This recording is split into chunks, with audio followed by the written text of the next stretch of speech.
Salut les amis. Vous êtes bien sur Real Madrid Galactique, c'est Nano Andro, votre serviteur.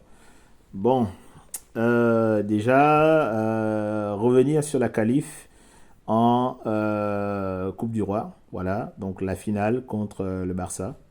On connaît donc la finale de cette compétition-là, c'est une bonne chose, donc j'espère qu'on va la gagner. Je vais essayer de faire un débrief d'avant-match de cette finale-là. Bravo à toute l'équipe pour cette victoire. Et puis après ça, il y a eu donc la reprise en Champions League, pardon, la reprise en championnat, pardon, les amis. Voilà, donc on a joué aujourd'hui contre Valence à domicile, à la maison. J'ai pas suivi le match, mais j'ai regardé les différents résumés qu'il y a eu des chaînes de sport. Et je vais vous donner mon petit sentiment. Donc ça va pas être très long, j'espère, je pense en tout cas. Voilà, bon, je pense que dans l'ensemble, l'équipe a bien joué.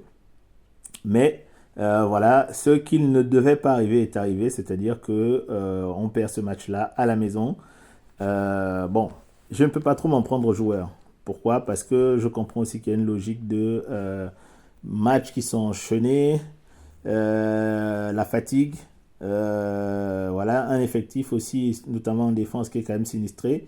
Et puis, au fond, je pense que même si on ne perdait pas aujourd'hui, le Barça va quand même gagner le championnat parce qu'ils sont sur une meilleure forme que nous, ils jouent beaucoup mieux que nous, ils sont beaucoup plus constants dans leur jeu. Et voilà, nous, on a un jeu qui est décousu depuis le début de la saison, on a un jeu qui n'est pas efficace, qui n'est pas sûr, un jeu qui est pas clair en fait. Voilà, c'est vraiment une année de transition. Pour moi, comme je l'ai dit dans plusieurs vidéos, non seulement par rapport aux arrivées qu'il y a eu, et puis aussi par rapport au fait que, bah, surtout les départs en fait, et notamment le départ de Toni Kroos, voilà, qui a beaucoup perturbé notre jeu, voilà, parce qu'on n'a pas pu avoir un joueur au milieu de terrain qui s'est révélé pour avoir non pas la même qualité de jeu et de passe de Toni Kroos, mais au moins essayer de compenser petit à petit. Voilà, ça aurait pu être deux joueurs, ça aurait pu être un joueur, même trois joueurs au milieu de terrain. Mais finalement, on a un milieu de terrain qui n'arrive pas à compenser ce départ-là, ça c'est la première chose. Et puis aussi, on a nos attaquants. Moi, je les trouve pas super efficaces devant le but. Et je trouve aussi que sur le pressing, on n'est pas très bon depuis le début de la saison. Et c'est principalement euh, ces deux aspects-là qui nous font défaut. Voilà. Encore que si tu n'es pas très bon défensivement parce que les blessures, parce qu'aujourd'hui, par exemple, on a mis un mec, troisième gardien qu'on ne connaît pas. En fait, moi, je ne le connais pas. Euh, voilà, ça vaut ce que ça vaut, ce mec-là. Je ne peux pas aussi lui en vouloir. Lounine, pas disponible. Courtois pas disponible, donc on le met, voilà, et puis il faut qu'il compose. Sur le deuxième but, par exemple, normalement, sur la passe en profondeur, un Courtois ou un Lunin aurait anticipé cette passe-là, serait sorti et l'aurait dégagé. Donc ça, c'est juste un manque d'expérience, en fait, voilà, parce que je pense qu'il a des qualités. S'il est troisième gardien du Real Madrid, c'est qu'il a des qualités. C'est que c'est un très bon gardien, en devenir en tout cas, ou un bon gardien qui deviendra un très bon gardien. Mais seulement, il manque encore d'expérience, il manque encore d'analyse, d'anticipation, il lui manque encore le côté je sens le jeu et je réagis en conséquence. Donc voilà, donc je ne peux pas aussi lui en vouloir, il est jeune, voilà. Malheureusement, ça nous a porté préjudice, mais ce n'est pas de sa faute. Voilà. Donc, on perd ce match 2 buts à 1 à la maison. C'est une petite douche froide quand même. Mais je pense que le championnat, on l'a perdu quand on a perdu le Classico sur la phase aller du championnat. Pour moi, hein, je pense que c'est là où on perd le championnat. Donc après, derrière, tout ce qui se passe, voilà, ce n'est que malheureusement une conséquence dramatique. Voilà.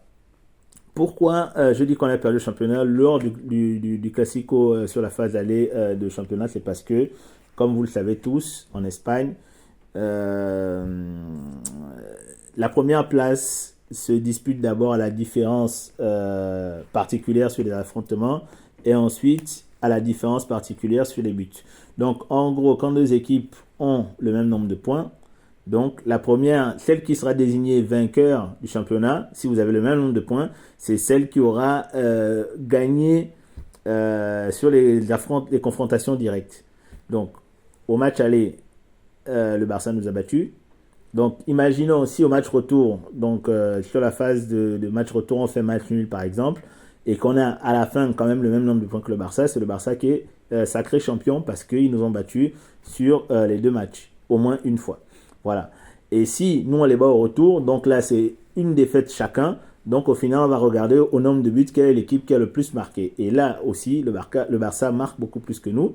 Voilà, donc non seulement ils nous ont battus au match aller, mais en plus de ça, ils marquent beaucoup plus que nous. Et voilà, en termes de buts encaissés, je pense qu'ils encaissent aussi, autant que nous. Donc c'est pas à ce niveau-là que ça se joue, c'est vraiment à l'équipe qui marque le plus. Donc pour moi, on perd le Classico, on perd le championnat lorsqu'on a perdu ce Classico-là. Alors, effectivement, on aurait pu inverser la tendance en se disant que peut-être que sur la suite, on gagne des matchs, et puis derrière, au Camp Nou, on les bat. Mais j'ai pas l'impression que cette saison, on ait cette régularité-là pour éviter une défaite contre n'importe quelle équipe. Donc, je pense que tout le monde le constate, tout le monde le sait. Et voilà, donc ce qui ne devait pas arriver, finalement, est arrivé. Voilà, ce qui ne devait pas arriver est arrivé. Et donc, on perd aujourd'hui. Et donc, le Barça, potentiellement, peut prendre 6 points d'avance sur le Real. C'est comme ça, c'est le foot. Donc, il ne faut pas se prendre la tête avec ça. Il ne faut pas se laisser abattre par ça parce que, comme vous le savez, la semaine prochaine, mardi ou mercredi, on joue contre Arsenal en Champions League. Voilà, donc si le championnat est perdu, il nous reste encore la Super Coupe, la Copa del Rey, donc la Coupe du Roi, et il nous reste aussi la Champions League à aller chercher. Et je pense que si on soulève ces 2 trophées-là, la saison finalement n'est pas catastrophique. Ok, on ne fait pas le doublé en championnat, on ne fait pas le triplé sur les 3 compétitions, mais on peut encore faire du 2 sur 3 et c'est pas plus mal en fait en réalité. Donc on reste mobilisé, on reste focus. J'espère que l'équipe va rester sereine, calme et qu'on ira chercher cette victoire-là contre Arsenal chez eux et pourquoi pas les battre aussi au retour et comme ça on est qualifié pour la suite. Voilà, parce que je pense que si, moi je l'ai dit clairement que si on passe le PSG, voilà, en demi-finale, on gagne la finale, peu importe quel adversaire. Moi c'est ce que je crois. Voilà, que ce soit le Barça, que ce soit le Bayern, je pense que voilà un peu à peu près la potentielle finale qui peut se dessiner là en Champions League. Je pense qu'on les bat. Donc voilà, donc techniquement, on peut avoir une finale Real Barça, Real Bayern, comme on peut aussi avoir une finale PSG Barça ou PSG Bayern.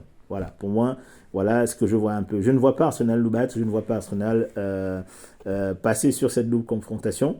Après, on verra ce que la loi du terrain va dicter. Mais voilà. Donc voilà. Donc en championnat, on perd. Donc 6 points d'écart par rapport au Barça, finalement. Parce que eux, ils vont peut-être gagner le match tout à l'heure.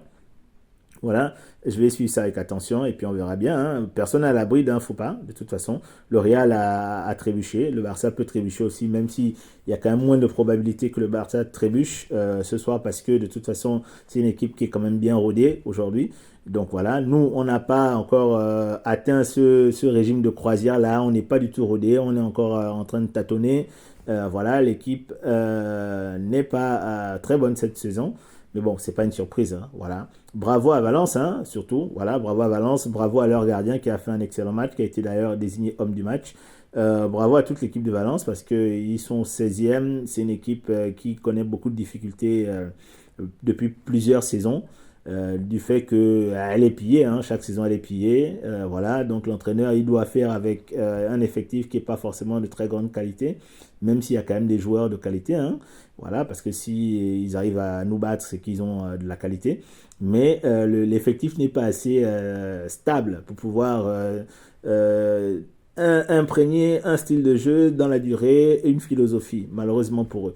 Mais bravo, très belle victoire, on perd à la maison alors qu'on avait le record de non-défaite, si je peux dire ça comme ça, en Liga. On était sur une bonne lancée où on ne perdait pas du tout à la maison, on perdait à l'extérieur, mais pas à la maison. Et puis voilà, Valence est venu faire tomber un peu ce petit record-là qu'on détenait depuis, je crois, si je ne dis pas de bêtises, octobre 2000.